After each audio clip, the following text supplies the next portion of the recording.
All right, so we've talked about the depressing stuff. We've talked about the loss of biodiversity. We've talked about endangered species and extinction. Today we're going to kind of flip it and now talk about what's being done to prevent the depressing stuff. The general idea on conservation and preservation is that diversity of organisms and ecological complexity are good things. The more diverse an ecosystem is, the more complex an ecosystem is, the more resilient that ecosystem is to change. The more resilient that ecosystem is to human impact. The more likely that that ecosystem would survive despite human interference or a natural disaster. We know that untimely extinction is a bad thing. We're not talking background extinction. We're talking about the fact that we are causing extinction at a faster rate than ever before. And we know that if we cause extinction, then we decrease complexity and biodiversity. Evolutionary adaptation is good, and biological diversity has an intrinsic value. If something has an intrinsic value, it means it has value as just being there. As just being alive, it has value. Not value to you as something that you can use, but value for itself.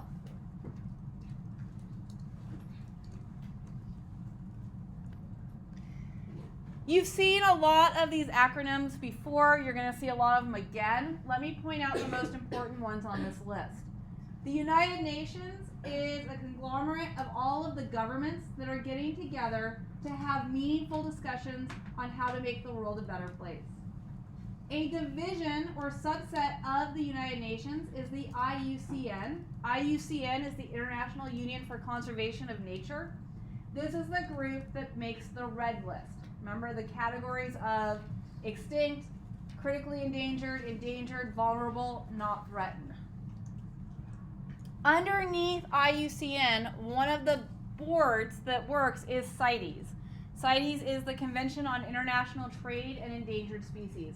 Once we put a species on the red list, on endangered or critically endangered, then there's going to be a discussion of the member states of the countries that are part of the IUCN or part of the United Nations on whether or not this species can be traded across international lines. Okay, so that's what CITES does.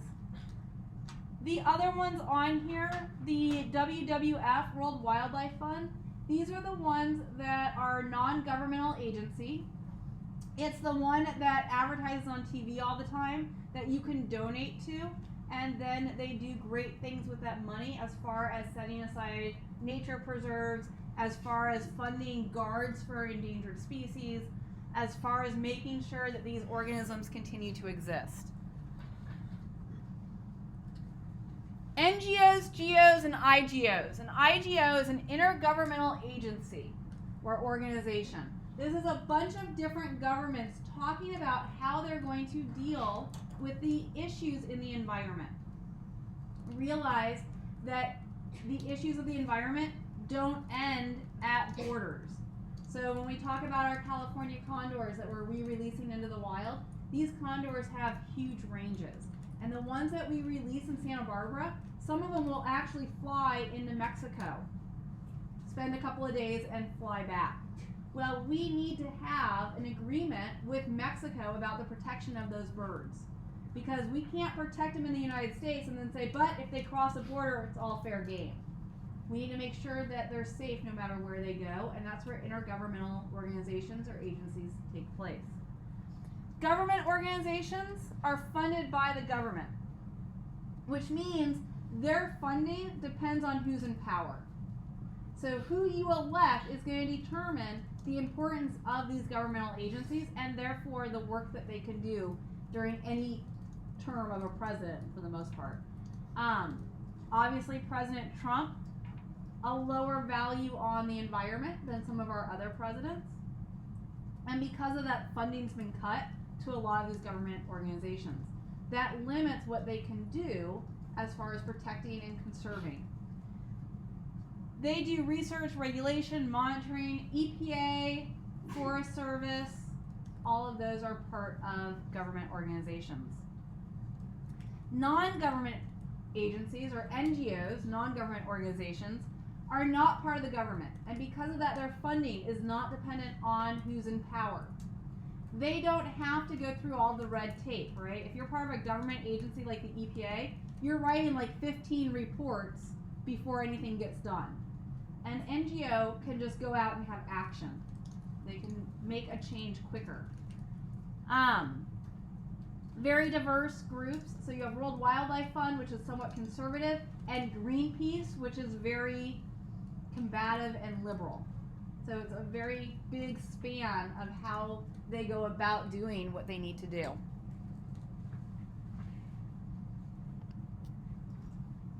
Direct value of biodiversity. What does biodiversity do for humans?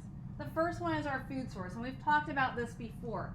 We want a wide variety of food sources, and that comes from nature.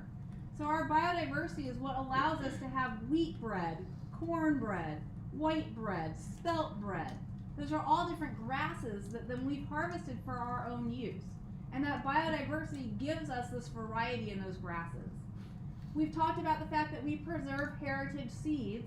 So as we're doing selective breeding, as we're doing genetic modification, if we mess it up, we can go back to what it was originally before we played with it.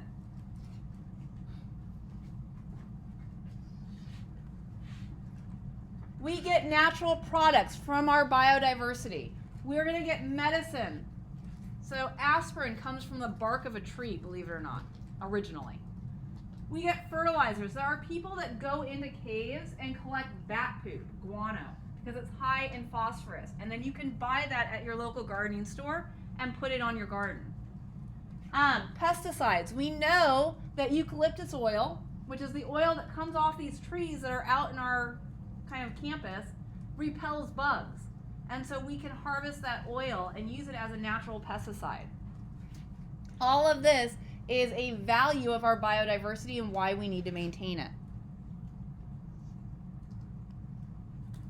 Indirect value of biodiversity, the other things that biodiversity does for us.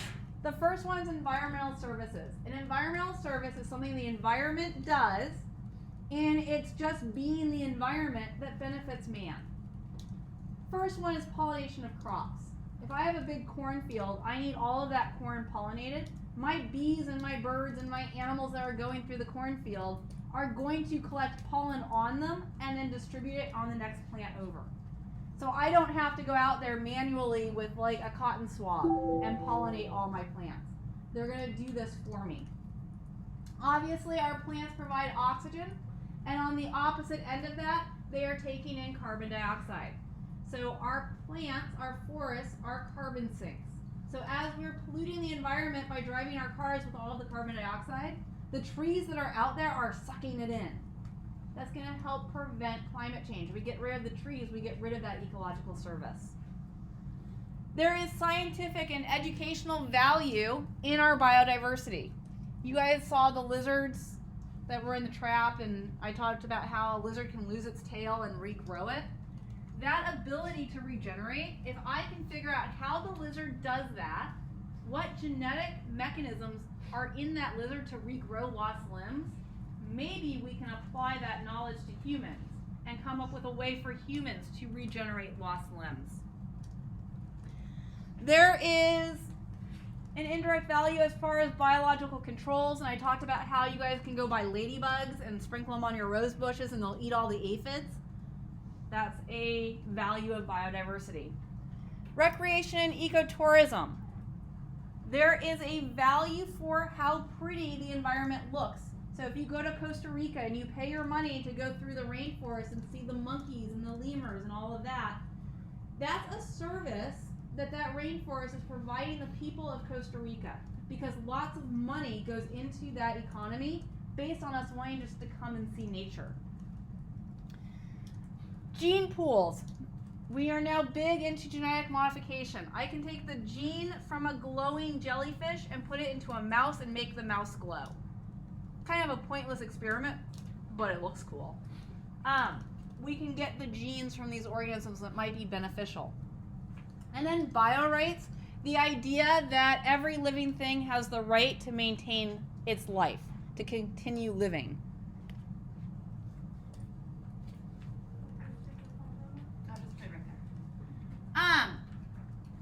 two terms that we incorrectly use interchangeably: conservation and preservation. In our minds, it means that we're keeping our animals and our biodiversity, but the way that conservation is done is very different than the way preservation is done. Conservation means I can still utilize that resource. I can still go in and have ecotourism. I can still go in and log, as long as what I'm doing doesn't harm the environment in a way that's not sustainable. I can go in and harvest teak as long as I'm not clear cutting the forest. That's conservation. I'm conserving the environment, but I'm still using it. Very different than preservation. Preservation says no human activity. I can't mine, I can't log, I can't have ecotourism. I'm going to set this land aside and leave it pristine, and I'm not going to touch it, enter it. It's going to stay exactly how it is. Preservation is obviously harder than conservation. You can still financially gain from the environment if you do conservation. You cannot have financial gain if you're doing preservation.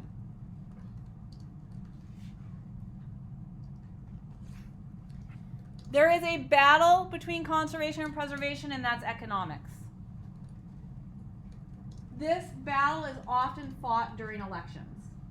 So the extent to which we use our natural resources, or that we're allowed to use our natural resources, is determined by who's in leadership. Who is your governor? Who's your president? Who are your congressmen and your senators? They're the ones making the laws. They're the ones that are setting aside the land. And so when you go to the polls, you are voting on how much conservation you want, how much preservation you want. Obama, in his last year, set aside huge amounts of land for conservation. Trump, in his first days, went in and reversed a bunch of that. But this is where you are voting at the election booth on how you want your environment to be treated for the next 4 years. You, as a consumer, are also voting with your money. Conservation versus preservation versus downright just using the resources.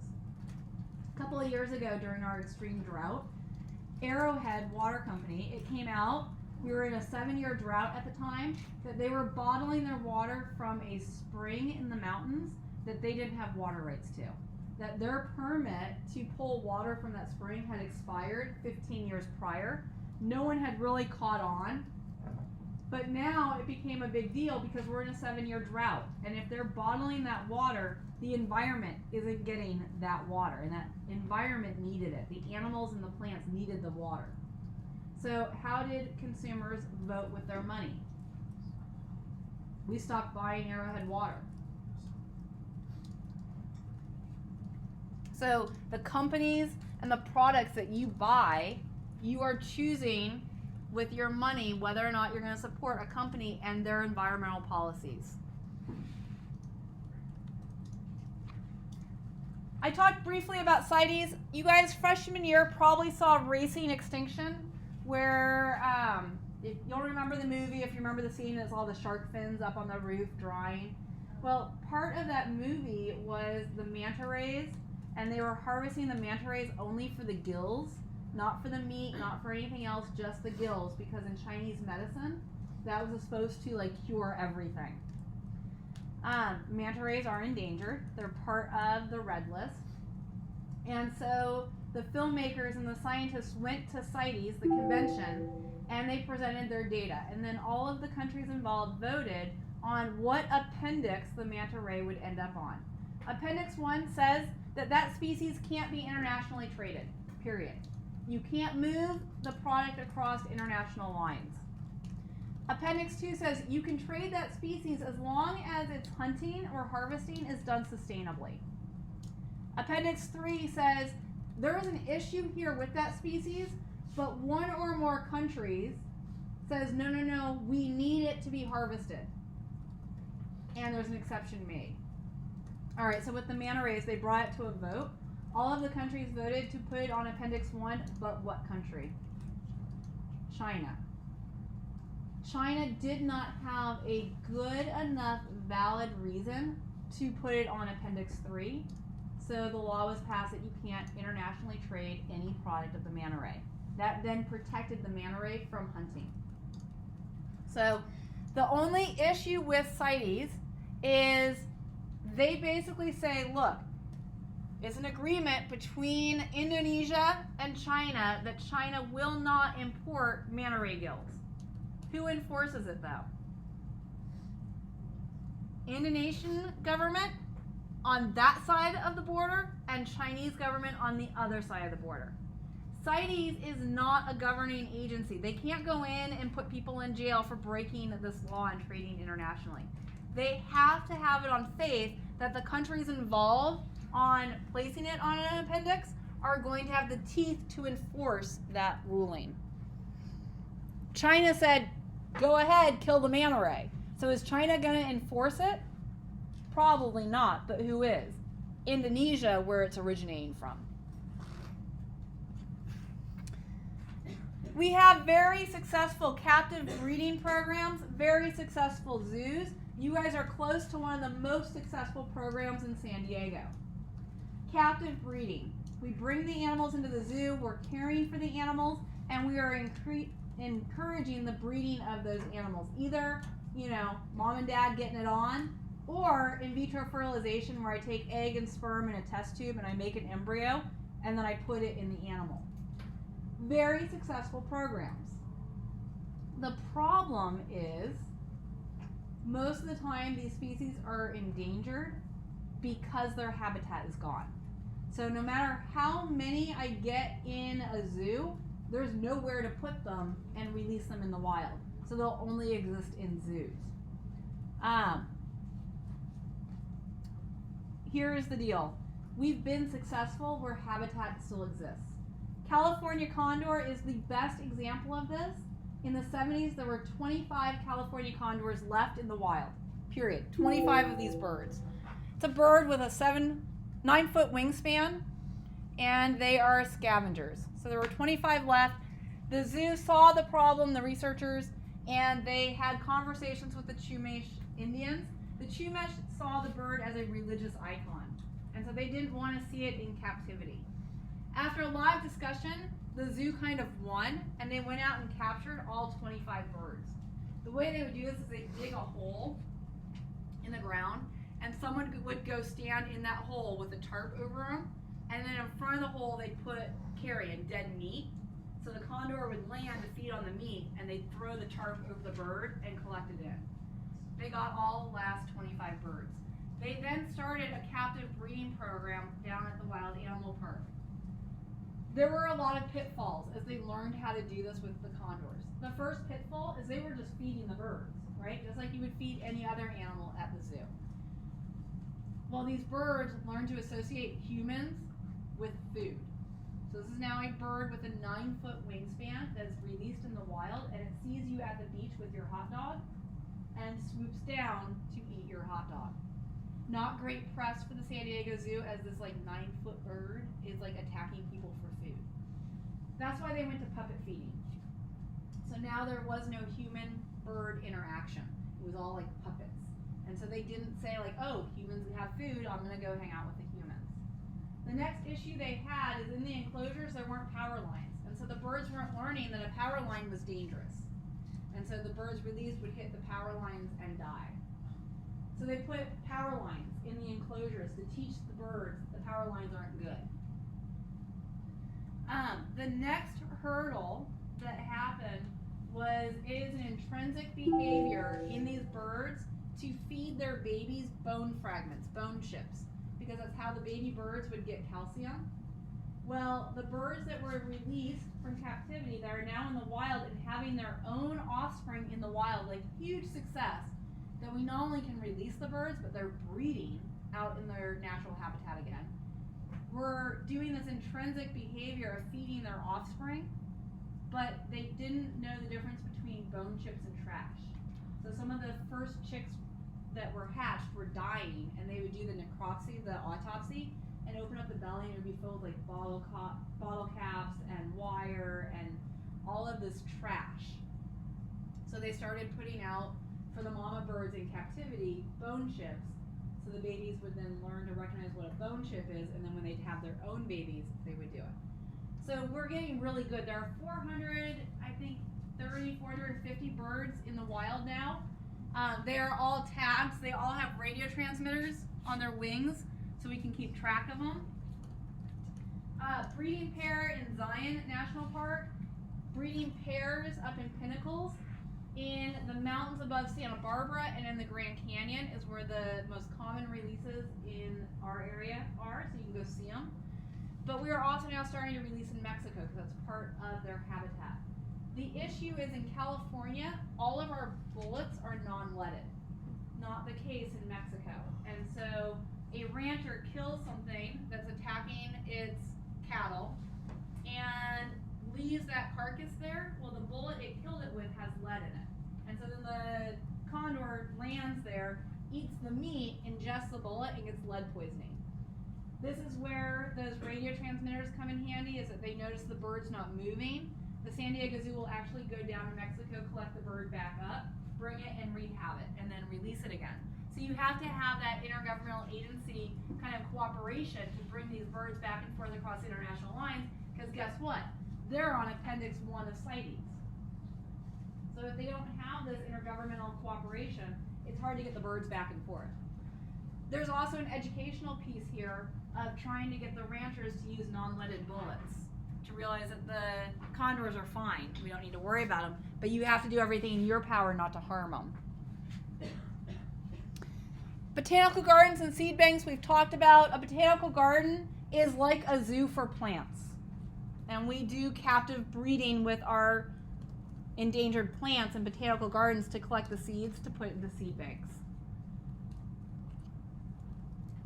We have flagship species. Now, humans in general love the cute and cuddly looking and the big furry animals. And if I'm going to donate my allowance to something, it's going to be a cute, big, fluffy animal, like a polar bear or a panda or a mountain lion, because they're cute. And I want to like hug it and play with it. These become our flagship species. So if you donate to save the polar bear and you donate to the World Wildlife Fund, does that money only go to save the polar bear? It goes to all of the projects the World Wildlife Fund is funding. But the flagship species, the one that gets you to donate, is the polar bear. The other thing about our flagship species is if I save the polar bear, I also have to save its habitat, right? Well, if I save the polar bear, and therefore I have to save its habitat, I save everything else that lives in that habitat. If I save the panda, by means of saving the panda, I'm also saving everything else that lives in the area that the panda lives in. This is the benefit to flagship species. The downfall to flagship species is, once a year we see the picture of the emancipated, the skinny polar bear out on the ice that's like separated from everything, and oh my god, the polar bear is going to die, and therefore World Wildlife Fund failed. We can't save the polar bear. I'm not going to donate any more money. So you have to be careful that we're not picking one species that when it declines, everyone goes, oh, well, hope is lost, right?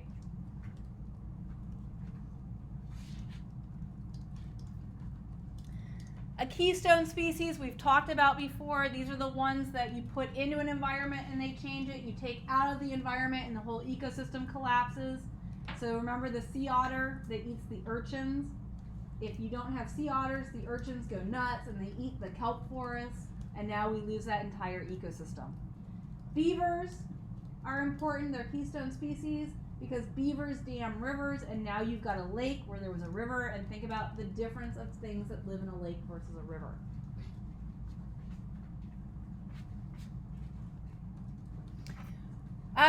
An approach to conservation is preservation of habitat, and that's making preserves, and we are really good about that in California. So O'Neill, Whiting Ranch, we have wildland over by Ladera.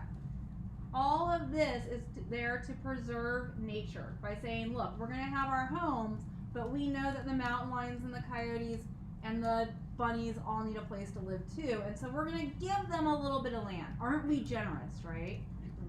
We're going to let them have a little bit of their own land. There is a debate, though, between single large or several small preserves. They call it SLOS, right? Single large or several small. Single large, sufficient size, big enough that the animal has all of the territory it needs to mate and to find food.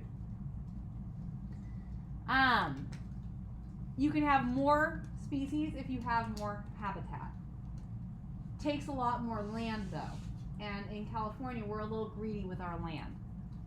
Several small, greater range of habitat, so I can have one in the coastal region, one in the lower elevations of the mountains, then I can have at like 5,000 feet at Saddleback. I can really have a variety if I have several small. If you have an area where you have a rare species that's only found around this creek, I can preserve that creek with a small amount of land. If one habitat's destroyed, that's all right. There's a preserve, 5 miles away that might still survive. The problem is with several small, you have fragmented habitats. No single habitat is large enough to maintain our apex predators. No single habitat is large enough to have all of the territory for a mountain lion or something that needs a large range. Creates artificially high biodiversity with edge effect. In several small, some species like rats and raccoons and possums are going to thrive, and some are going to suffer like our mountain lions. When we look at our debate, and if I'm going to make my preserves, this is the preferable look, this is the less preferable. So if I'm going to make my reserves, I'd rather have one big one than one small one. If I'm going to make my preserves and I have to do 2 small ones, it's better if they're close together as opposed to far apart.